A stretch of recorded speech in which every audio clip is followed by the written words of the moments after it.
నకిలీ తొలి వెలుగు చక్కర్లో పడొద్దు. అసలైన తొలి వెలుగును ఫాలో అవ్వండి.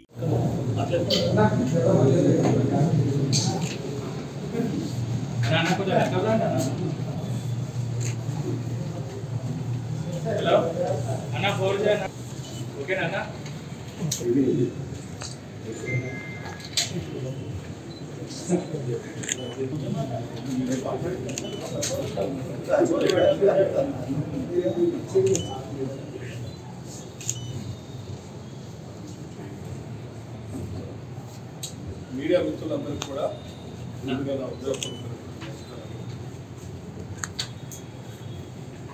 అందరికీ తెలిసిందే, ఈరోజు దేశవ్యాప్తంగా లౌకికవాద పార్టీలన్నీ కూడా ఇండియా కూటమిలో కలిసి ప్రయాణం చేస్తూ రాబోయే సాధారణ ఎన్నికల్లో భారతదేశంలో ఒక లౌకికవాద కూటమితో కూడిన ప్రభుత్వాన్ని ఏర్పాటు చేయాలని సంకల్పం, అందులో భాగంగా అడుగులు వేస్తున్న విషయం కూడా మీ అందరికీ తెలుసు. దాంట్లో భాగంగా ఈరోజు తెలంగాణ రాష్ట్రానికి సంబంధించిన పార్టీ పరంగా కావచ్చు, పార్టీ పరంగా ప్రత్యేకంగా సిపిఎం పార్టీ ఆఫీస్ పార్టీ ఆదేశాల మేరకు ఇక్కడి నుంచి వారిని ప్రత్యేకంగా కలిసి రేపు జరగబోయేటువంటి ఎన్నికల్లో కలిసి ప్రయాణం చేద్దాం, కాంగ్రెస్ పార్టీతో మీరు అడుగులు వేయాలి, కాంగ్రెస్ పార్టీకి మద్దతు ప్రకటిస్తూ జరిగే ఎన్నికల్లో కలిసి ప్రయాణం చేసే ప్రక్రియలో భాగంగా మాట్లాడుకోవడం కోసం, వారిని అభ్యర్థించడం కోసం ఇక్కడ రావడం జరుగుతుంది. సరే, ఈ చర్చల్లో భాగంగా పార్టీల పరంగా వారి అభిప్రాయాల్ని వారు చెప్పారు, నా అభిప్రాయాలు కూడా వారు చెప్పారు.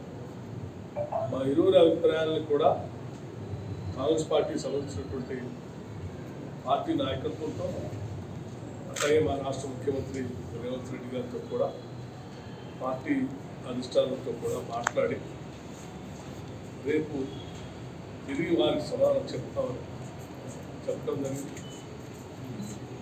బట్ ఈ ప్రక్రియ మొత్తంలో ఒక విషయం మాత్రం మేము స్పష్టతకు వచ్చాం, జరిగే సాధారణ ఎన్నికల్లో కలిసి ప్రయాణం చేయాలనే దాని మీద ఇరుపక్షాలు కూడా అంగీకారం కావటం సాధ్యమైనంతవరకు ఇది సౌరత్వ వాతావరణంలో కలిసి ప్రయాణం చేస్తాం. సంగతి పోటీ విషయంలో ఏ నిర్ణయం తీసుకోవాలనేది మా ప్రతిపాదన పెట్టాం, మా మద్దతు ఇవ్వమని, అది ఆలోచించి చెప్తామని వాళ్ళు చెప్పారు. ఆ విషయాలు రేపు తెలుసు. మిగతా విషయంలో ఆ విషయంలో నిర్ణయం ఏం జరిగినా రాష్ట్ర స్థాయిలో మిగతా అంతా కాంగ్రెస్ పార్టీతో కలిసి పనిచేయడానికి మాకు ఎలాంటి అభ్యంతరం లేదు. సార్, కేరళ పర్యటనలో ఉన్న రేవంత్ రెడ్డి గారు మీ పార్టీ మీద కొన్ని వ్యాఖ్యలు చేసి ఇక్కడ సంబంధం ఉంటుందా ఏంటి సార్? బహిరంగానే మేము చెప్పాం. అంటే నేను ప్రెస్ మీట్లో కూడా ప్రశ్న వేసినప్పుడు ఆయన అలా మాట్లాడాల్సింది కాదు. ఇక్కడ సిపిఎం పార్టీ బీజేపీ చాలా ఏళ్ళుగా తరాలుగా ఘర్షణ పడుతున్న పార్టీ. వందల మంది సిపిఎం కార్యకర్తలు అక్కడ చంపేయబడ్డారు బీజేపీ చేతులు. ఎందుకంటే అక్కడ బీజేపీ నిలదీయడానికి సిపిఎం రాజశక్తులు కృషి చేస్తుంది, అందులో సక్సెస్ అవుతుంది. ఎందుకంటే అక్కడ పోయి బీజేపీలో సంబంధాలు చెప్పడం అనేది దుస్సాహసం. సరే, ఇక్కడ తెలంగాణలో బీజేపీని ఎట్ట రాకుండా చేయాలని మన ఇద్దరం నుంచి ఆలోచించాలి. బీజేపీ 12 గెలుస్తాం, 11 గెలుస్తాం అని అంటున్నాం. ఒక్కటి కూడా గెలవకుండా చేయడానికి రేవంత్ రెడ్డి గారు, మేము సిపి పట్టి గారు అందరం కలిసి కృషి చేయాల్సిన ఈ సందర్భంలో ఇది వదిలిపెట్టి ఇల్లు వదిలిపెట్టి ఎక్కడో ఈ చర్చ అంతా చేయడం అవసరం లేదని నిన్న ప్రెస్ మీట్లో చెప్పాం. మళ్ళీ ఇప్పుడు దాన్ని ఇంకా మళ్ళీ చెప్పడం నాకు ఉద్దేశం లేదు. అది కాంగ్రెస్ పార్టీ సిపిఐ సిపిఎం దాన్ని కలిసి చర్చించిన తర్వాత కార్య నిర్ణయాలు తీసుకున్నాం. ముఖ్యమంత్రి గారితో కాంగ్రెస్ అధిష్టానంలో మాట్లాడి ఫైనల్గా కొన్ని నిర్ధారణలకు వస్తామని చెప్పారు. అది రేపు వచ్చే నిర్ధారణ ఉంటే రేపు ప్రకటిస్తాం. ఆ ప్రకటన సంగతి ఎలా ఉన్నప్పటికీ మేము నిర్ణయించుకున్నాం భాగానికి పోదు, మిగతా అంతా కాంగ్రెస్ పార్టీతో కలిసి పనిచేయడానికి మేము సిద్ధపడే ఉన్నాం. మేము కోరిన విషయాల్లో కూడా వారు సానుకూలంగా ఆలోచిస్తారని ఆశిస్తున్నాం. రాష్ట్ర ఉప ముఖ్యమంత్రి గారు శ్రీ బట్టి విక్రమార్క ఆఫీస్ రావడం, వచ్చే పార్లమెంట్ ఎన్నికల్లో కలుసుకొని పనిచేయాలి, కాంగ్రెస్ పార్టీ ఆలోచనను ప్రతిపాదించడం చాలా సంతోషకరం. ఇది మా ఆలోచనలకు అనుగుణంగానే ఉంది. కారణం ఏంటంటే దేశవ్యాప్తంగా మేము తీసుకున్న రాజకీయ విధానం ఈ పార్లమెంట్ ఎన్నికల్లో ఎట్టి పరిస్థితుల్లో బీజేపీ ప్రభుత్వాన్ని గద్దెదించాలి, ప్రజాస్వామ్యాన్ని రాజ్యాంగాన్ని కాపాడుకోవాలి, లౌకిక విలువల్ని కాపాడుకోవాలనేది సిపిఎం పార్టీ ఎన్నికల విధానంలో ఒక ముఖ్యమైన అంశం. ఆ విధంగా చూసినప్పుడు బీజేపీని గద్దెదించే లక్ష్యంతో ఇండియా కూటమి ఏర్పడింది. ఆ కూటమిలో సిపిఎం పార్టీ కూడా పాత్రధారిగా ఉంది.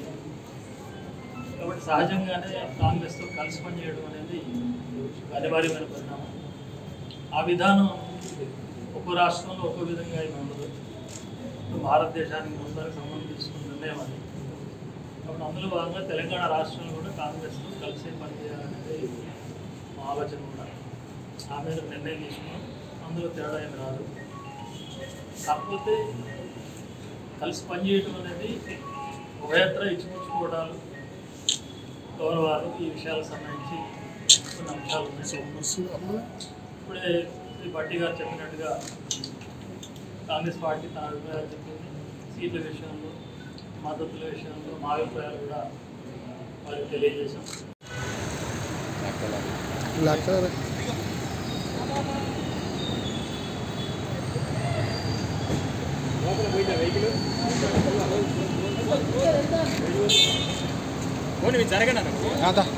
ఏ రాదన్నా రాదు, ఏ రాదు రాదు.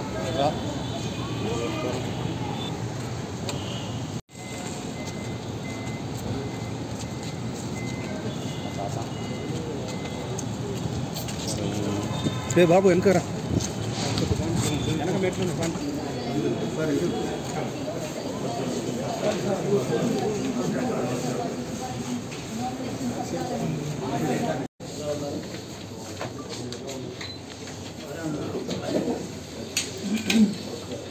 రమణ వెనకాల